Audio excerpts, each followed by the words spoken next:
In this video, we're going to be talking about how to price your work as a graphic designer.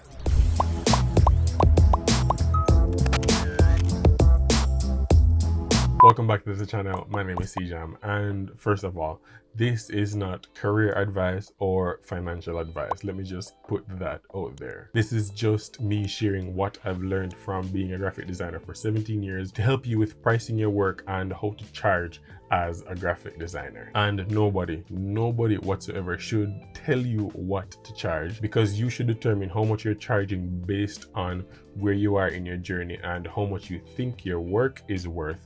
But it's also good to take advice. And real quick, this video is sponsored by Envato Elements, but a little bit more about them later on down in the video, so let's get started. In developing your prices or what to charge your potential clients, you have to make sure that you know what the standard rates are for graphic design services within your home country or the country in which you're operating. So you need to develop your own rates based on your research, and you can find that out by calling around to some of your local design shops, or you can do a quick Google search for your area. And it's very important to do your market research, because you don't want to be too expensive to price yourself way outside of the market and not get any clients, but at the same time you don't want to be too cheap and don't even have a stall in the market. So are you going to price your designing per hour? That can be a little bit difficult because it requires a lot of discipline in how you do your work. Are you going to have a standard or flat rate, or are you going to charge per project according to the workload? So here are some examples just for reference. Let's say you charge $100 for a design. You also have to consider possible changes that the client may want to that design, right?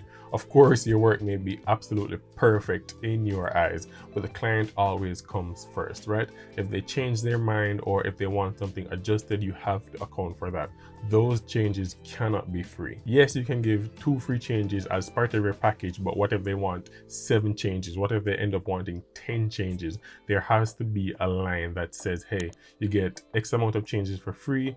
Everything after that, let's say, is $10 per change, right? Here's another example. Suppose you're hired to design a 3-fold brochure, right? Back and front. Let's use the same rate of $100 per design. That's 6 designs, right? Because it's 6 sides. So that is $600 automatically for that project. But you can give a discount. Let's say you give a 20% discount because the person is choosing to use you and you don't want to charge them too much. You're just, extending a little bit of courtesy to them for hiring you. So 20% from $600 will bring your total to $480, and that's still not bad, right? Let's look at if somebody wants to hire you to design a social media graphic for their Instagram or Facebook page. Let's say we're charging $50 per square post, right? Every single square post that you do is $50. So if you're doing a carousel with 4 slides, each of those designs should cost $50, and that total will be $200, right? And you can give a discount. Let's say you want to give them a 10% discount.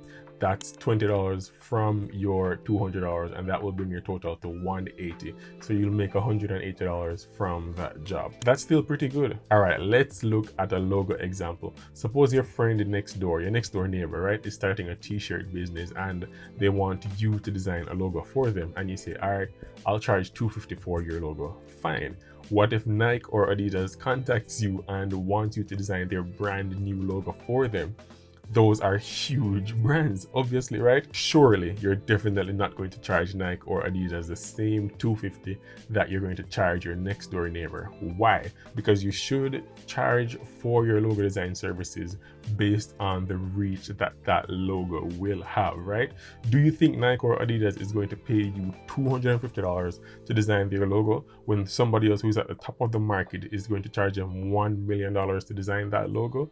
Let's think about that. What do you think? Be sure to let me know in the comments below. And my reasoning behind that is your design that Nike or Adidas will use for their logo is going to reach millions of people, and it's going to make them billions of dollars based on where that logo is going to be on their products, etc., right? So you have to make sure that you as the artist are getting properly paid, properly commissioned for that work that you're doing, right? So that's how you have to think about it when it comes to logo designs. And I'm also not saying that you should put out more effort in designing Nike's or Adidas's logo over your next door neighbor who is starting their t-shirt business. So with all those examples, let's just say we decide to have a flat rate and then build on it per project, per workload, right? Because each project is going to be different and you have to assess each project before you give out a price. Ask your questions, what's the purpose of this design? What did you have in mind for it? Find out all of the little details before you just throw a price out there. And when you're interacting with your clients, always try to be professional, always try to be polite and courteous, just be mannerable and respectful in how you talk to people, because you don't know who it is you're dealing with and what can be the possible benefits that can come for you from working with that person. Also, be sure to stand your ground when dealing with clients or potential clients, especially the ones that want a discount or are demanding a discount. Don't be intimidated. Sure, when you're just starting out, you can do a couple of designs for free and that's perfectly fine, right? But as you grow, as you start to understand the market and what is required of you as a graphic designer, then you can start to charge, especially when you've done enough free work to build a little portfolio to say, hey, I can start posting these online to say, hey, I'm a graphic designer, you can hire me to design your graphics. So there's a season for free work and there is a season for paid work, right? And I can promise you this, the moment you start charging for your graphic design services, the moment you're out of that free season, especially with people who you've used to design for free, the moment you start charging, you're going to lose friends, you're going to lose acquaintances, but hey, that's fine. You're not getting into this line of work, this business of graphic design to make friends, right? We're in here to make a living, to make money, and to provide you with top quality service. So if you no longer want to be associated with me because I'm charging for my work, then hey, it's a free world, right? You can do whatever you want, you can make your own choices, but these are my prices. And other things to consider when you're starting your graphic design business is you want to make sure that you're aware of all your overheads, everything that goes into you being able to offer services as a graphic designer. So whether it's your rent, your electricity, your power, whether it's your internet connection, your computer, eventually if you're using your computer all the while to design, that's going to put natural wear and tear on it. So I'm not saying that you should charge everybody like X amount to pay your rent every month. That's not what I'm saying. What I'm saying is consider your living, consider your overheads, because yes, you may live with your parents, but that doesn't mean you have to be a cheap graphic designer, right? Yes, you may own your own home or you're paying your own rent, but that doesn't also mean that you should charge an insane amount of money for your designs to cover your rent. What I'm saying is count the costs. Consider the costs of you operating as a graphic designer successfully. Be sure that whatever you're charging can go back into your business, as well as it can be saved from, you can put a portion of it back into the business, save from a portion of it, and also have a personal, some personal cash for yourself from that. So think about your prices very strategically. It's not just saying, hey, I'm charging $100 for this design and that's it.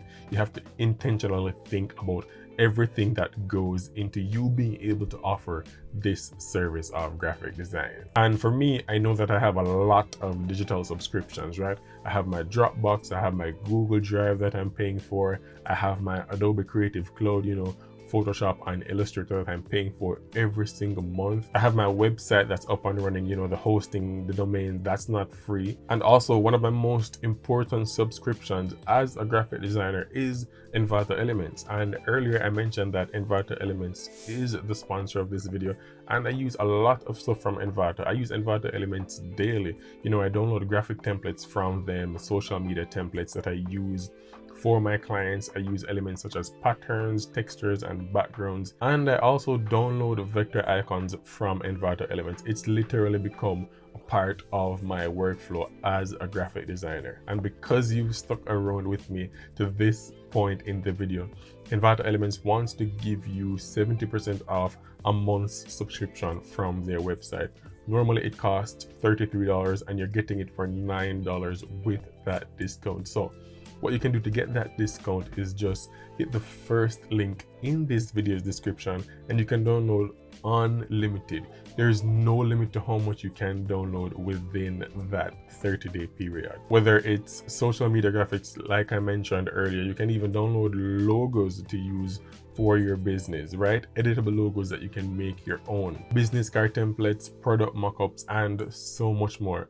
Everything that you can think of to help you level up your graphic design is there on Envato Elements. So definitely check out that link in the video's description. So I really hope these tips served you well, and I hope that now after watching this video you're much more confident to step out and you know how to price and the fundamentals of pricing your work as a graphic designer. If you found value in the tips that I shared with you here today, be sure to let me know in the comments below. And thank you so much for watching this video, and a special thank you to Envato Elements for sponsoring this video. Once again, my name is Cjam, and I will see you guys in the next video.